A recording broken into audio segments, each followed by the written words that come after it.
Homer mistook Burns for an ice cream cone and immediately grabbed him and started licking. But when the taste seemed off, he let go of Burns and realized he wasn't eating ice cream after all. Just then, he spotted an ice cream truck outside and rushed out to chase it. You're fired! After running with all his might, Homer finally caught up with the truck and bought a popsicle for $1.50. However, he handed the vendor a $100 bill. The vendor's coin dispenser was nearly smoking from overuse, yet it could only dispense $1.75 at a time. Just as the vendor counted up to 99, he suddenly felt something wrong with his body. The next second, he collapsed and died outside the truck from a heart attack.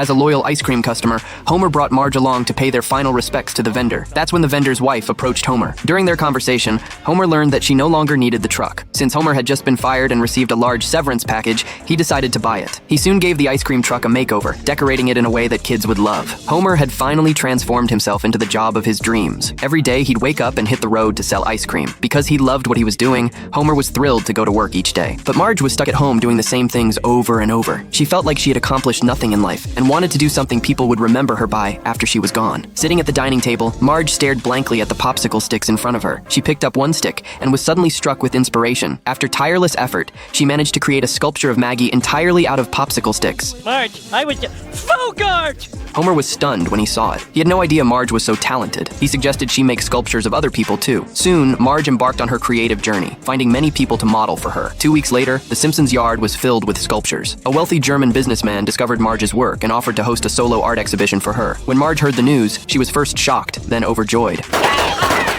Shoot on the yee, not the haw. The exhibition was to be held in the Simpsons' yard, but Homer had to go sell ice cream that day. He promised to be back before the exhibition started and drove off in his ice cream truck. What the hell do you kids watch? Oh, right, ice cream. That's when he noticed an event being held up ahead, an opportunity too good to pass up. Homer parked his truck by the roadside, and kids immediately swarmed around it. Most of them got their ice cream, but then he ran out. Already? It's only 38 seconds to 3. Ah! Marge's show! Homer rushed back home. Let's jettison excess weight.